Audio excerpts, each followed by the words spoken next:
It's a rematch of Super Bowl 39. And it's another 3-point victory for the New England Patriots in a Super Bowl. Tom Brady and Bill Belichick are still here, but now Doug Peterson and Nick Foles look to dethrone the defending champs and bring Philadelphia its first ever Lombardi trophy. We have all your Super Bowl 52 coverage right here on Fox Sports 920 The Jersey. Live on Radio Row, Super Bowl 52 at the Convention Center inside the Mall of America. It's the Zach Gelb Show right here on Fox Sports 920 The Jersey. We got some Eagles in the house, baby. Vince Papale and Dennis Franks joining us right now on the Zach Gelb Show. What's happening, guys? We're just having a ball running around Radio Row. This is so exciting. It was great to see you. One of the first people we see, and we're walking in here in Minnesota is my man, Zach, so it's all good. Yeah, loving it. Yeah. I'm here with my boy, Denny. Yeah. Right? This is unbelievable. You got 900 radio stations. You got 10,000 food courts. It's so distracting to do a show like this. And an amusement park for crying out loud. Right? Yeah, did you go on the rides last night? No, man. we were riding down and doing a comedy show with some NFL players, so it was pretty cool. All right, so Birds are in the Super Bowl. I remember we last saw you on Radio Row at the Army-Navy game. Yes, sir. And you were telling me, tell the Dallas Cowboy fans to shut up. You guys lost a lot of players, but guess what? The Eagles have lost a lot of players too, and then since then, Carson Wentz went down, and the team is still in the Super Bowl. It's unbelievable. Next man up. That's the mentality, you know. That's the theme inside the locker room. It's all about trust and believing in the guy next to you. So look what's happened, you know, the perfect formula. And so exciting to see Doug grow as a coach and keep that aggressiveness. You just never know what's going to happen. And, man, I tell you, I still look back at that one play when he ran that wing T play with Aguilar, you know, both against the Falcons and also against the Vikings, and it worked both times. Right down there near the goal line. Pretty fun in the red zone. I do want to say one thing about the next man up, and this just for everybody, the listeners, to know about.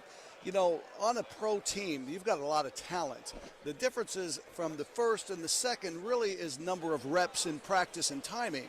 But what this is a real tribute to Coach Peterson in the way he does his practices to get the reps for all levels of the players so that when they get their shot, they're going to make a good impression. And there was a big question mark on Doug going into the season. We've talked about that a lot, and you've always given him a big vote of confidence, and you knew he was capable of doing this. For you, what has stood out about Doug Peterson and really his message to the team? Because when Carson went down, I thought it was so big at his press conference where he said, it's my time to lead, it's my time to go. We got to still focus on accomplishing something special here. You know, that goes back to him coming here when he first started selling himself to the players.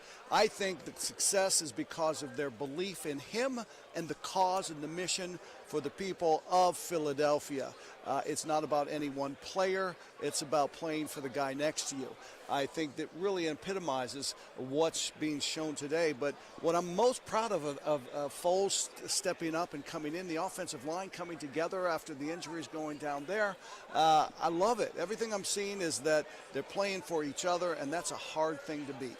You know, you said Foles, and I had to laugh a little bit. I was watching him in the press conference yesterday, and he came on and he had his cap on and his glasses. I mean, he looked like the accountant. And if you know the movie The Accountant, you know, he's an assassin. And, you know, he's like the deadly assassin. And then coming up to the press conference after the Vikings game, and he had his glasses on. I mean, it was just so perfect, you know. And then you have on the other side, you've got Tom, and we all know about Tom. And I love Tom Brady. Respect the heck out of him, but I won't be loving him Sunday, you know. But, you know, that you talk about the dichotomy between the two and total differences. It's crazy, but it's all about confidence, Zach. You know that, and he feels real good, and the guys believe in him. We know football creates special bonds for years and years and years, but sometime with the amount of guys that are on your roster from year to year, you don't see a guy for a long time. Why have you guys remained so close after all these years? Well, we were brothers from different mothers, I think is what that is. You know, I think the best way I can put it. And, you know, Dennis is a brother I didn't have, and, you know, we went through a lot together as rookies. People telling us couldn't be done. Dennis will say his size. Me, it was my experience and lack of football and all that crap. But we did it, you know, and we believed each other then. We helped each other then. We were each other's advocate and mentors in certain ways. And that friendship and bond's been for 40 years. Dennis is the godfather of my children, and, you know, I mean, it's all good. And here we are, We got the last laugh, baby. Even from the first time in the book, Last Laugh, Vision to Victory, we met in a popular nightclub in Philadelphia. We were both floor control engineers for Fran O'Brien's at the time. Bouncers.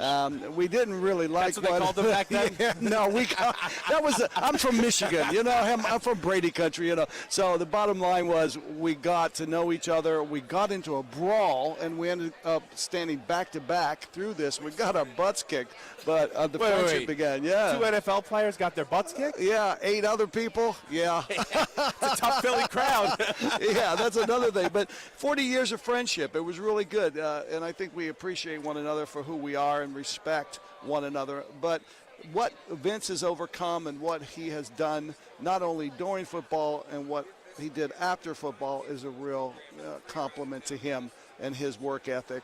For myself, I went on to start a company with some other individuals called MarketAmericaShop.com, and we've become very successful, just celebrating 25 years of business. So it's been great. But the friendship has always been there. Even if we were on different sides of the world, we talk, we communicate. Good friends, you don't have to worry about that. Well, that's what it's about. But we had a great bond back then. It just can't be broken, and that's what makes teamwork. That's what makes teams work.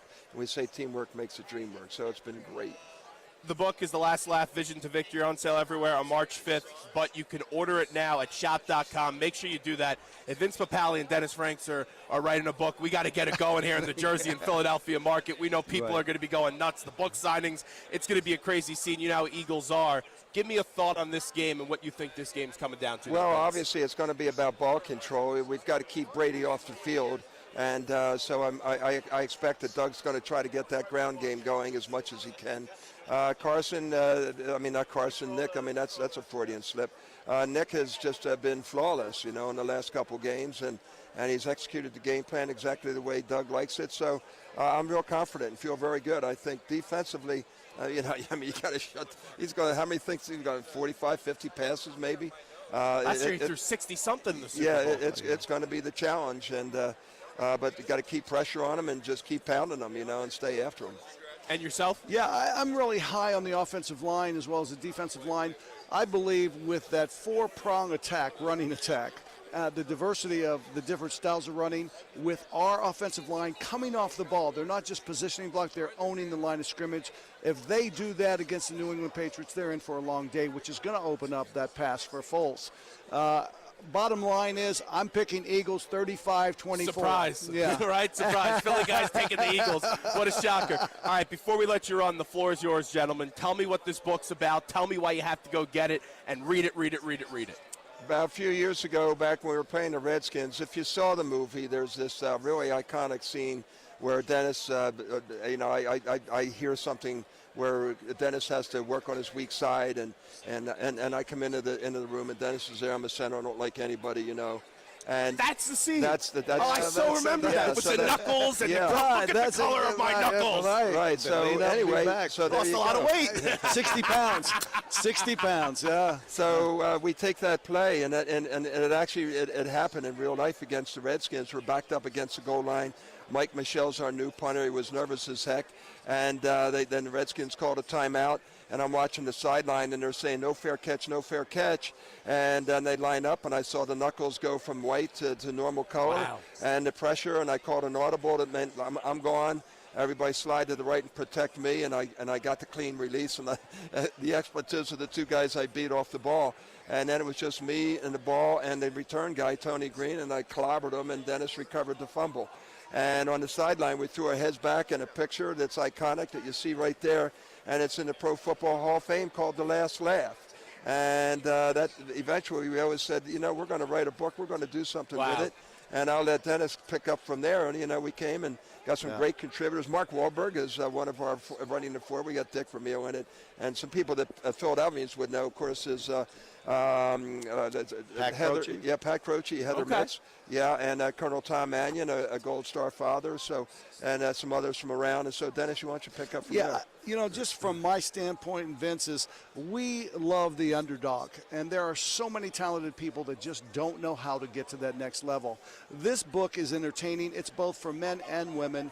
But the bottom line is we talk about a code, a victor's code. These are fundamentals that basically crosses all generations, which we love. Whether you're millennial or whether you're baby boomer, these are things that are going to move you forward.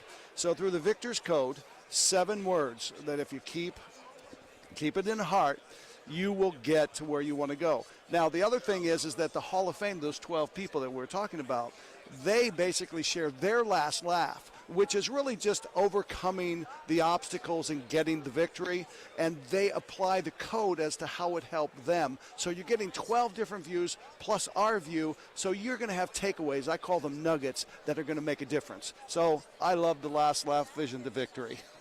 Well, gentlemen, I know who you're going to be rooting for on Sunday. We appreciate it. Once again, it's the Last Laugh Vision of Victory on sale everywhere on March 5th, but you could order it right now. Get your butts online right now. Order this thing at shop.com. It's easy as that. He's Vince Papale. He's Dennis Franks. Great to see you guys. Thanks, as always. Thanks. As always, thank you. We'll take a quick break. Be back right after this on the Zach Gelb Show.